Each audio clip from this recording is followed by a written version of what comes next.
This particular story is one of my only ever major encounters with the paranormal. It also sparked my intrigue into it, though you could say it soon became an obsession. Around me, many friends, both past and present, have cited this creature. At first, we called it the Birdman, but upon further research, we began calling it the Harpy, a half-man, half-bird originating from Greek mythology. It felt more fitting for a humanoid bird monster. I first saw the creature when I was 8 years old. My family, along with some family friends, were at a beach in winter due to my younger brother, who, for privacy, I'll call Nathan, recommending we go there. It was late in the day, and the cliff face behind had obscured the sun. Myself, Nathan, and our friend, who I'll call Mason, were running along the beach, looking for good sand for sand castles.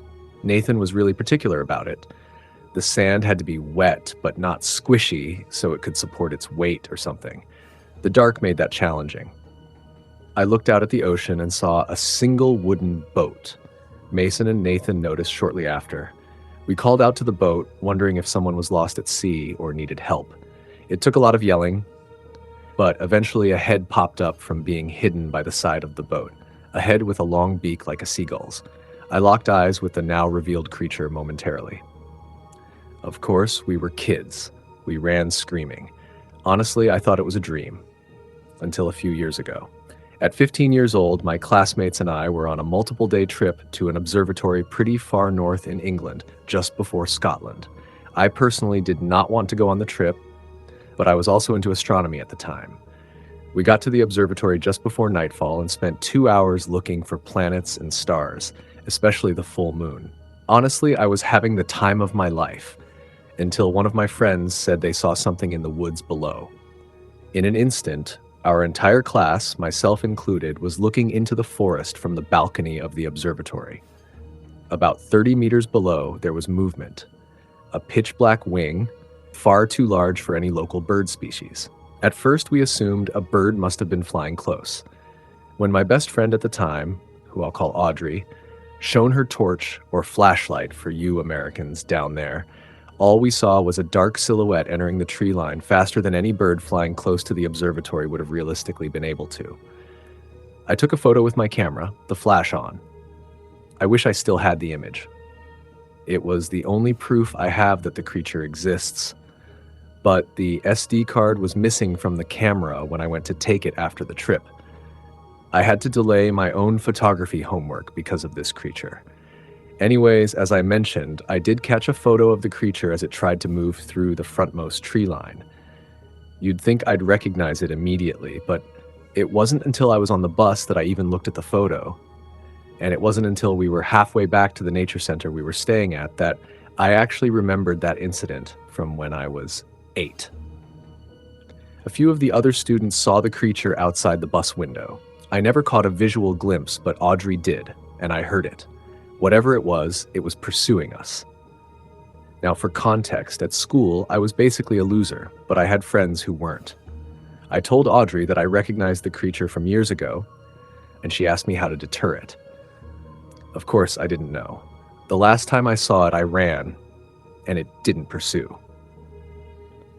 I told her to tell the bus driver to speed up, which worked, although the bus driver thought we were just being scared teenagers. Out the back window of the bus, I finally caught what the creature's full body looked like. Its body had black feathers covering most of it, though it was relatively humanoid. It didn't have its arms and wings separate, but instead had thin, bat-like wings with hands on the ends of them, like a bat's. Its beak was long like a toucan's and was a deep, damaged yellow. Its legs were thin below the knees, with sharp eagle-like talons on the end. Its eyes were a deep brown and glistened in the backlights of the bus.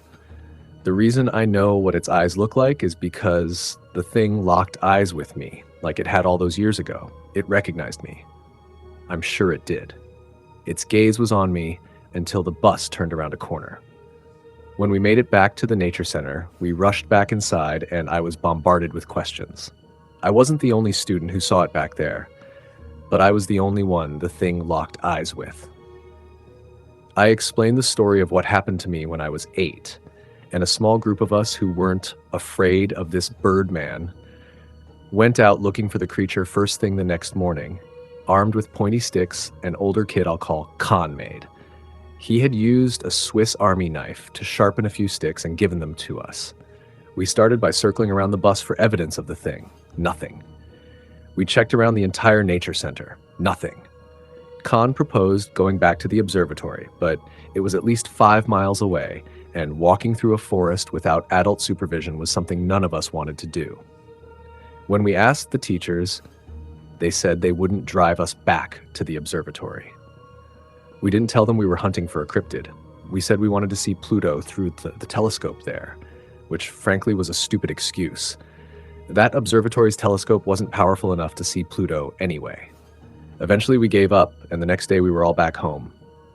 And I never saw it again. Until 2 days ago. It was a relatively normal night. I was in college studying engineering, late to catch up for my final project, when I had to grab some coffee from the coffee machine. I looked out the window, trying to distract myself from my work. The city outside was normal, until it wasn't. At first, I just thought a seagull had flown by close to the window. I turned away for a moment to sip my coffee, and there it was, staring at me. My first instinct was to run, so I did. Currently, I'm multitasking, getting into contact with my school friends who saw the thing, while I try to track the creature using multiple species of birds' migration patterns, all while doing my final project for college. This story happened in 2004. When I was growing up in Ohio, I lived in a 2-story house with my parents and 2 brothers. The house was built in the 1920s, so a lot of things had happened there long before I was born. I liked the house, even though it was small inside. It was nice, though it didn't get many compliments from people walking by. I never paid attention to that. I was around 14, so I didn't really care. I wasn't the smartest person, but I made okay grades. I had a girlfriend for quite a while, but unfortunately the relationship died and we broke up. Still, school was fun. I had a lot of friends there, even though I was only there for 1 year. Anyway, one day I came home and it felt odd. My mom, as usual, was complaining about bad drivers and the new generation. She was born in the 1960s. I went up to my room on the 2nd floor to change. I looked out my window and saw a strange animal or something. Its limbs looked like they were in places they weren't supposed to be. I can't describe it well because I only saw it for a moment. I wasn't really bothered by it at the time. I thought it could have been a hurt deer. One day after school, I was walking my dog near the edge of the forest. As I walked her, she kept wanting to go back inside the house. She usually liked the forest and wasn't afraid of anything. She was a mixed breed, not a big dog, but brave. Seeing her scared worried me a little. When I went inside, I told my mom, but she wasn't bothered. She didn't walk the dog anyway. I should have thought about it sooner, the weird creature and my dog being scared. But I was still young, trying to figure out life. The forest near my house was very big, but not very active. There were some campsites and trails, but only about 5 people visited every month or 2. I wanted to be a forest ranger there. My parents supported the idea, so I felt confident about it. I'm getting ahead of myself. 2004 was a bad year because the thing from the forest showed itself. I remember that day, though I try to forget it. I was walking my dog like any other day. She was way more jumpy than usual. So we went back inside. It scared me, but I tried not to think about it. Later, I changed and went outside to play basketball in the driveway with my twin brother. After playing, we sat down in lawn chairs to cool off. It was around 6 or 7 p.m. early March, but it was unusually hot, around 80 degrees. As we sat there, we saw it. I should mention earlier, our house was pretty isolated. We didn't have neighbors for about 50 yards. We also had 12-gauge shotguns for each of us, except my mom. My father wasn't home often, but when he was, he kept to himself and drank a bit too much sometimes. He never hit us, but when drunk, he could be verbally abusive. My twin noticed the creature first. Then I saw it. We ran inside and called the police. They contacted the park rangers since they were closer. When we went back outside, we had our shotguns, along with my father, who luckily wasn't drunk, and my older brother. There was a heavy stench in the air, like rotten meat, but the creature was gone. 10 minutes later, the rangers showed up. 15 minutes after that, the police arrived. We told them what we saw. The odor was still faintly in the air, and they noticed it. After about 25 minutes, they all left. When we went back inside, we started asking each other what it could have been. Then we realized our dog was missing. We grabbed our guns and went searching about 10 feet apart. My father found her, dead, ripped apart, barely eaten, like something killed her just for fun. There were blood trails, like she had been dragged. We called the police again. They came quicker this time, annoyed but alert. The rotten smell was there again, stronger. They stayed for about an hour. A week later, my brothers and I were at school. My dad was at work. My mom was home. This was the worst day of my life. My father came to pick us up. Very unusual. He looked like he had been crying for hours. When we got home, we weren't allowed inside. There was a coroner's van, an ambulance, and too many police cars. The smell of rotten meat was strong again. After pressing the therapist, we heard it, the thing we already feared. Our mother was dead. They had double-bagged her because of the amount of blood. They said she had been dead for at least an hour. They estimated about a gallon of blood, basically all of it. She had been torn apart, partly eaten. We wanted to believe it was a bear, but the bite marks were all in the same place, the police said. We overheard the officers talking to our father. We were horrified, sick. We moved out, but never sold the house. The police kept investigating. At first, they suspected my father, but his coworkers confirmed he had been at work the entire time and left only 25 minutes earlier. We had to go back to school. People knew our mother died.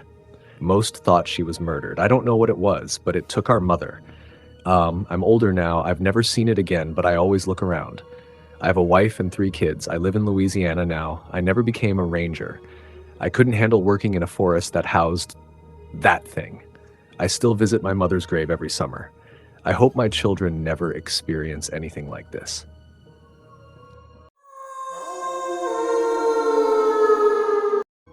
I enjoy your videos and usually put them on at work to drown out the machinery. So I figured I'd submit a bizarre incident that happened during one of my previous jobs as a school janitor. Before I start, I won't name the school or the state this took place in. I'll just say it was an elementary school. It was a night like any other. There were several of us janitors cleaning the school, and we usually divided the work to make things easier. I was assigned my own hallway. It was shaped like a capital T.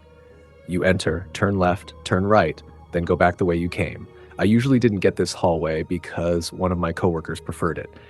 It was a straightforward area to clean. So I grabbed my usual equipment, vacuum, trash bags, broom, and mop, and got started. Each side of the hallway had 5 rooms. Pretty simple. I started on the left and planned to work my way across. Before anything else, I should mention I was completely alone in that hallway. None of my coworkers were there, and no teachers either.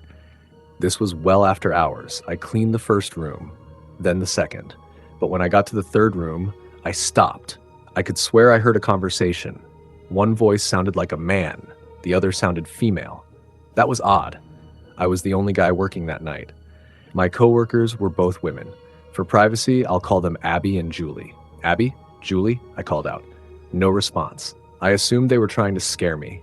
I hate to admit it, but I was already on edge. I was in a school that usually buzzed with life, now completely silent, except for those faint voices and my own footsteps. I figured I should investigate. Maybe someone broke in. Sure, I could have messaged my coworkers or called the police, but it was late. I was tired, and I thought maybe I was imagining it. Or maybe some teens had snuck in. I walked down the hallway. No one. I checked every room. Empty. Odd, I muttered, chalking it up to nerves, and went back to cleaning. Then I heard them again. This time louder, but still not clear enough to understand any words. I searched again, thoroughly. Every room. Nothing. No videos left playing, no people hiding. I even checked the exit doors on both sides of the hall. Still nothing. By now, my nerves had turned into fear. I kept telling myself it was my mind playing tricks on me, but it was unsettling. Then something else happened. One of the rooms I had already cleaned and turned the lights off in suddenly had its lights on. I was sure I'd switched them off. At this point, I just wanted to finish and leave. I turned the light off again and hurried through my work. When I reached the final room, I heard the voices again. But this time, it sounded like they were inside the room with me. This room was especially creepy. It had plush animals and toys like a toddler classroom, but something about it felt off. The stuffed animal's eyes seemed like they were following me. I knew it was just my nerves, but still, the voices were there, still too quiet to understand. Then I noticed the rocking chair. It was moving, slowly rocking back and forth, not enough to make noise, but enough to clearly see. That was it for me. I turned off the lights, grabbed my cart, and left the hallway as fast as I could, switching off lights behind me. I don't know what I heard that night. I don't know what turned the lights back on, and I definitely don't know what moved that chair. All I know is I'm glad I don't work there anymore. Later, an old coworker told me a rumor. The school was supposedly built on top of what used to be a graveyard, or maybe an old burial site. I don't even want to know if it's true. I know this isn't exactly terrifying to everyone, but it was one of the scariest nights of my life. And to this day, I still wonder what I was hearing, or what made that rocking chair move on its own. All right, guys, the horror ends here for tonight. There will be more terrifying experiences on this channel, so don't forget to subscribe and like the video. Share it with your horror nerd friends. If you've experienced something paranormal, you can email your story to the address in the description. See you in the next video. Stay safe until then, if you can.